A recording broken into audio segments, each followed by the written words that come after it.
If you've been dreaming of starting a web design business but have yet to truly take the leap to get started, there may be a few common myths and misconceptions that have been holding you back. In today's video, I hope to bust those limiting beliefs that you may have believed in the past and show you what is possible instead. But before I get started dispelling those myths, I want to hear straight from you. When you think of starting or growing your web design business, what are some of the limiting thoughts that immediately come to mind? I'd love to be able to speak to those fears and beliefs in future videos, so please don't be shy by commenting below with anything that has been holding you back getting on with your web designer dreams. Myth number 1, you need to learn to code to be a successful web designer. One thing I hear all the time on repeat that keeps people from ever starting with their design business is, "But Paige, I don't know how to code." Well, let me tell you a little secret. Me neither, not really. Coding is just not my jam. And while I have crazy levels of admiration for all the super genius coding ladies out there killing it in their space, I'm here to tell you that you don't need to learn to code in order to become a successful, fully booked out web designer. And here's why. There is every type of client out there that needs a website. Sure, there are those that have their heart set on some super custom, never seen before feature on their website, but if sitting down to write out hundreds of tedious lines of code does not bring you joy, then those clients are just not your people. As Mother would say, there are plenty of fish in the client-finding sea. There are hundreds of thousands of people out there starting new businesses every day who are going to need a website, but simply don't have the time or inclination to learn how to build it themselves. They are looking for someone to swoop in and save the day, handling every last detail of the design process for them so they can focus on what they do best, their business. You might be wondering, but what if they ask me for a feature that isn't actually available in my website building platform of choice? Good question. Every once in a while, I would get a client who had a super specific feature on their wish list that was outside the scope of what Squarespace could do. When this happened, I would let them know that I was absolutely happy to research to find a solution or would find someone who did know how to code that into existence. But if they went that route, they would forever be relying on developers to update their website, since it would take coding knowledge to maintain that aspect of the design rather than them being able to easily update and edit their website on their own in their future using the free built-in features that Squarespace has. 99.9% of those clients would quickly decide that that feature wasn't so important to them after all. And for the other 0.1% that couldn't live without it, there's no shame in outsourcing that aspect of the project to a coding pro. Just make sure you're clear when you're setting your packages and prices that features requiring custom coding would be an additional charge. You can get a pretty good feel for who will need custom coding before you accept their project by asking things like, what would you like your website to be able to do? But this doesn't mean that you have to disappoint every potential client who comes to you wanting something custom on their website. One of my favorite things to do is finding creative hacks and workarounds for seemingly impossible design requests using only those features and functions that are natively available inside of Squarespace. Clients love it because they feel like they are getting this super high-end design customized exactly to their needs without the overwhelm and expense of having to track down a developer every time they need a bit of content swapped out on their website. I actually built my entire Square Secrets course around mastering Squarespace's built-in features to create completely custom, nothing like the template Squarespace websites, and I'm happy to report that it's a 100% code-free zone. I've had so many past students who had already been designing for years on Squarespace before joining Square Secrets, and they were honestly blown away by what they didn't know that the platform could natively do, and by all the things they were previously relying on complicated code to make happen, and seeing that was actually just possible inside Squarespace. So just know that coding knowledge is not a requirement to create absolutely stunning, high-converting websites that your clients can't wait to show off. Okie dokes, on to the next myth about being a web designer.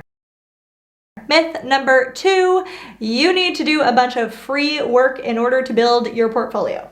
It's pretty hard to convince a potential client to hand over their hard-earned cash if you have no concrete proof you can actually do what you're doing, right? But does that mean you have to give away a whole bunch of websites for free in the beginning?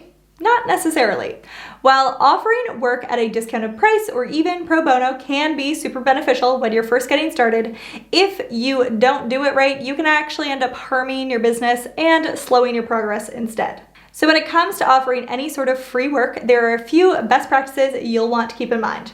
First, keep your pro bono work on the down low. Maybe don't post publicly that you're doing this. You really only want to offer this opportunity to a very select few people instead of becoming known on the internet as the designer who is constantly just giving away free work to anyone who's willing to work with them. This could lead you to winding up with a whole bunch of portfolio pieces that you can't really use, and you want to get super intentional about who it is you're reaching out to with your offer for a free or discounted project. Say you're dreaming of designing websites for people in the wedding industry. There wouldn't be much of a point in offering to design a free website for your plumber, since that is not a piece that you're going to be able to use in your portfolio to attract those wedding industry clients.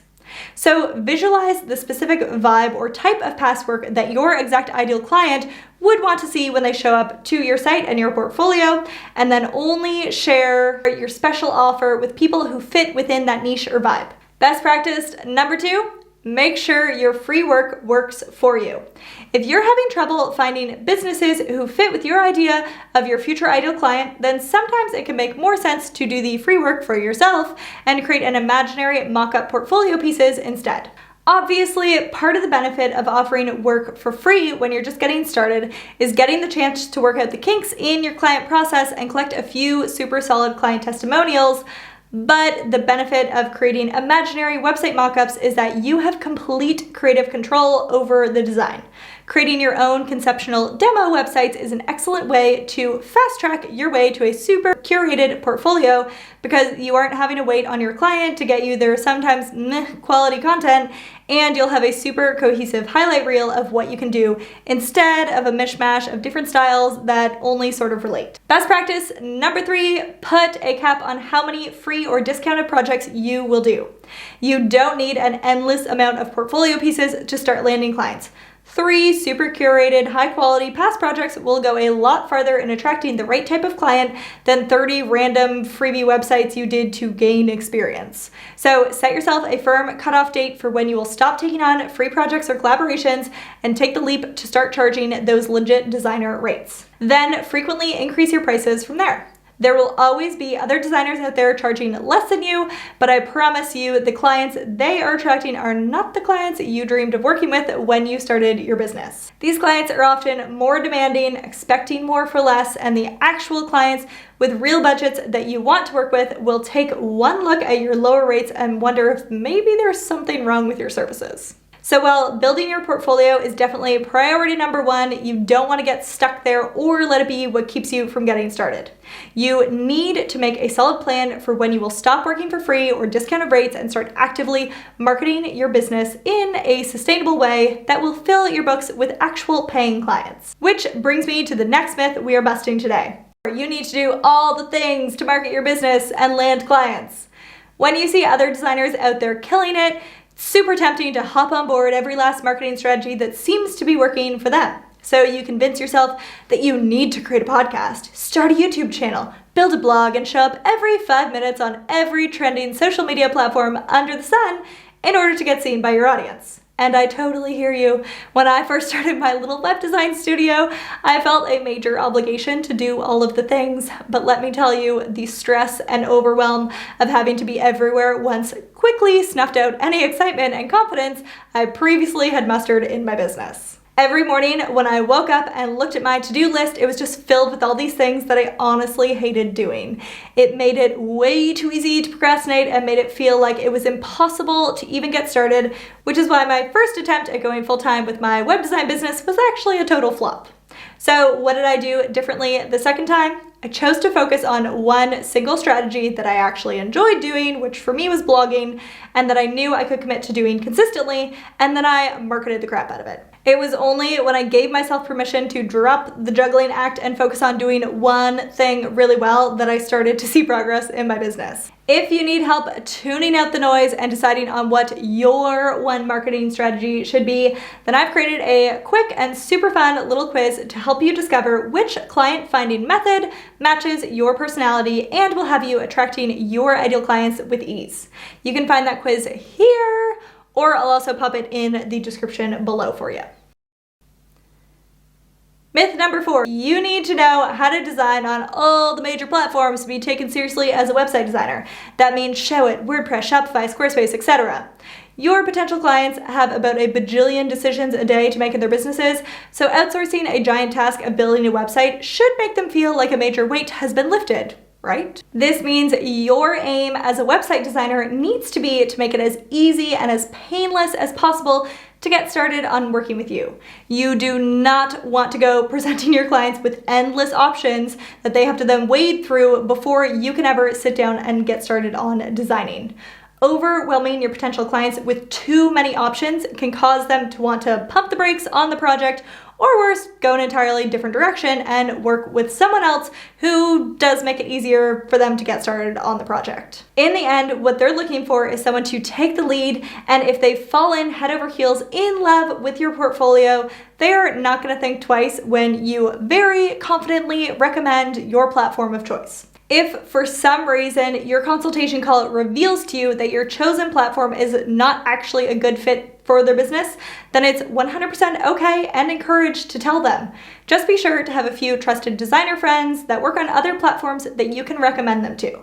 Chances are those same designers will also come across clients who need what you offer and will send them your way as well, and suddenly you have this super tight-knit network of high-quality referrals. Your clients will be happier that you were honest, and you won't be stuck faking it until you make it on a platform that you honestly haven't had time to properly learn. That being said, on the one-off chance that your potential client has done their homework and has their heart set on a specific platform, which happens to be the one that you use, then you want to make dang sure you are the obvious choice. You do not want to look like just another web designer who's dabbling in a bunch of different programs. You want to be known as the expert and absolute specialist and the go-to person for the platform of your choice. Sticking to one platform helps you to master your design skills and further niche your web design business, so you can be speaking to one exact audience with everything that you do and everywhere you show up online.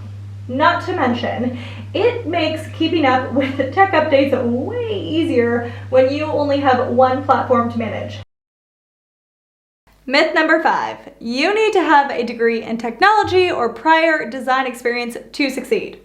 Do you know what most of my students studied in school prior to becoming successful Squarespace website designers? Pretty much everything except for tech and design. They were bakers, artists, coaches, therapists, copywriters, stay-at-home moms, photographers, yoga instructors, consultants, florists, event planners, nutritionists, architects, and boutique shop owners. Many of them weren't even planning on becoming website designers, but after taking my Square Secrets course to help them DIY their own businesses or side hustles website, they had people legit asking them like, oh my gosh, who designed your new site? It looks amazing, and can they design one for me? And for those students who did have aspirations of becoming a web designer prior to joining my Square Secrets and Square Secrets business courses, most of them had no formal education, but just knew they wanted a way to be able to ditch their 9-to-5 and become their own boss and start earning from anywhere where there was Wi-Fi. So just know that with the right guidance and a little grit and determination, it is 100% possible for you to start today, even with zero experience, and build a successful, fully booked out web design business that supports a life you love. I hope you found this video helpful and that after hearing these common myths called out, you feel more ready to dive in and start building the business you've been dreaming of. If you are ready to get serious about marketing your services and starting to consistently land your dream clients, then don't forget to take my 45-second quiz to help you get clear on exactly which client finding method was made for you. You'll find the link to that quiz in the description below, and if you found this video helpful, be sure to let me know by hitting that like button. And for the best business building tips and advice, don't forget to subscribe and tap the little bell button to be notified when new content drops on my channel every single week. Wondering what to watch next? Check out these videos too.